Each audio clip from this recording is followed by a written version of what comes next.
Thank you for joining us for the 2-minute drills. Behind the camera, this is Aram Talegian, San Gabriel Valley Newspaper Group football writer, joined on your left by San Gabriel Valley Tribune jack of all trades, Steve Ramirez, and on your right, the San Gabriel Valley Tribune prep sports editor, a man that needs no introduction, Fred J. Robledo.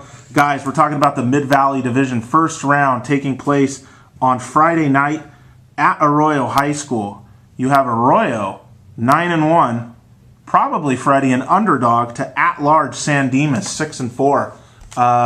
Let's get right into this game. I mean, this was kind of the talk of the draw, the pairings on Sunday morning, that Arroyo, like last year, they got Whittier Christian, even as a seeded team.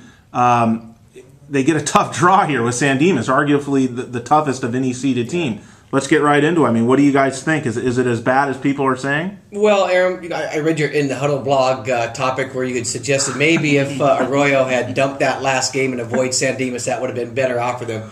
But it would have, yes. I completely you can't do that as a player. I mean, I remember, even now, I played a little indoor soccer league. I look forward to playing those great teams, those great kids, those ones that you think that people say you can't win. And when you're in high school right now and you're a kid and everyone's saying, try to avoid this game, this isn't the team you want to play, they're the defending champs. Hey, you're a player. You live for situations like this. And if I'm Coach Jim Singheiser this week, I'm drilling that into their heads that they are the seeded team.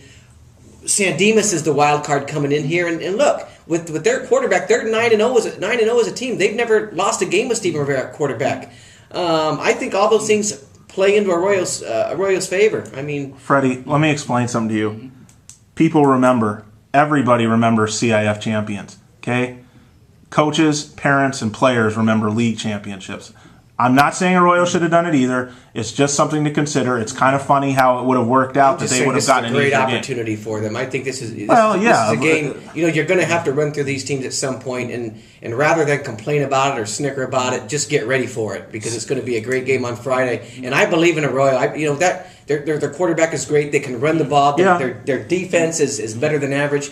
And let's face it, I don't think this is the San Dimas team that won the championship last year. They're not. I don't think their defense is good. I don't think they moved the ball on offense is good. They're still a good team, but I think too many people have in their heads this San Dimas team from last year, and I just don't see it, Steve. Stevie, you've seen both teams. I mean, the thing about San Dimas, they're not. It looks like initially they're not able to run the ball up the middle with their fullback dive, and that's kind of the whole key to their offense. Right. But they've thrown the ball better than they have in recent years. Yeah, they have. So they can't put points on the board.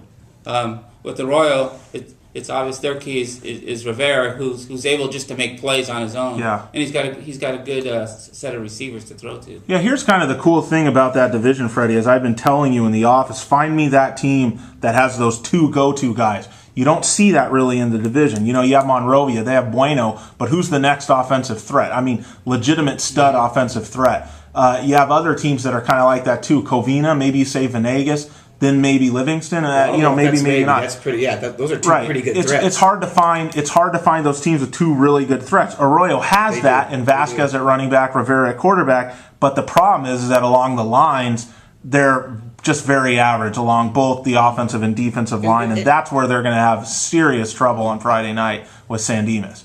What do you want to take that, Steve? I mean, I think San Dimas is bigger than Arroyo up front. Now, this San Dimas team is not as big as they were last year, but from what I saw, the two teams, it looks like they can play stronger up front, and that's going to give Arroyo problems. But Rivera is a hard guy to tackle. He's able to make plays. The question is, can he make enough? Of course. And I look at it like this too. This is a team at Arroyo. They had the Hart game that was supposed to be a step-up game. They didn't have Rivera. That was a game they lost really bad. The Mission Valley League was really down this year. I don't agree with that. Very, very down this year. Come on, I don't agree with that. I kind of look at Arroyo's situation going through league the same way as Zeus is going through league, and they really didn't have a big test. And now they finally, after 5, 6, 7 weeks, maybe even look at the whole season, they've got that big test. And I think when you're players and you have a lot of pride, and you finally get to a game like this is when your greatest game comes out. That's why I like Arroyo's chances at home, because I think this is a talented group. I think they just haven't had that step-up game where everyone's been healthy, where they've had that opportunity to prove themselves. I think that's going to happen this Friday in the reverse era. If San Dimas comes in there thinking, we got a great break getting a team like Arroyo in the first round for being a wild card team, they better think again, because that's what they're thinking. Well, Freddie, back to the Mission Valley League. On Friday. Back to the Mission Valley League. If you look at the entire, all 6 teams in that league and how they fared against other leagues in the division, these teams had no trouble against the other teams in the division. No trouble whatsoever. Rosemead, South El Monte? Yeah, Rosemead beat Temple City. Arroyo beat Montebello. Rosemead beat Montebello. Arroyo beat La Cañada. You're not giving me anything that makes El Monte beat Gladstone. That's a playoff team. Gladstone is, but El Monte's not. I mean, these are teams that didn't make. I'm selling that. I'm not buying it. Mountain View was 5-5. I'm still selling. South El Monte was really the only weak league. I don't think the league was nearly as down as you think, but. Again, I'm selling when I think about San Dimas and the teams that they're playing. Well, Bonita, I think the league is Monrovia. I think when you're talking about schedules, those are schedules. Listen, the Mission Valley League was Arroyo probably hasn't had tests. Same as Azusa. They haven't had the type of tests that Monrovia have had, that Covina's had, that San Dimas has had. But granted, but I still think these are really good teams that just haven't had that opportunity yet.